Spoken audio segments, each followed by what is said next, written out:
Prestakuntza funtsekoa da kudeaketa aurreraturako bidean, eta erakundeek ezagutza berriak eskuratu, esperientzia partekatu eta metodologia kontrastatuak aplikatu behar dituzte.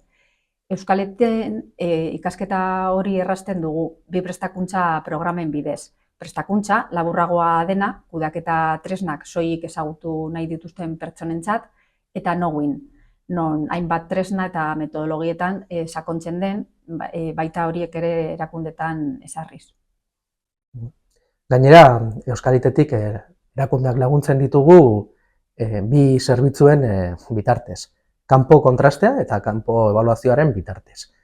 Bi zerbitzu hauetan, ebaluazio klubeko kideekin batera, erakundeei diagnostiko zehe bat eta eraginkor bat eskaintzen diegu aurrera egiten laguntzeko eta beraien kudeaketa sistemak dituen indarguneak eta hobetzeko arloak lehenesteko eta aurrera egiten laguntzeko.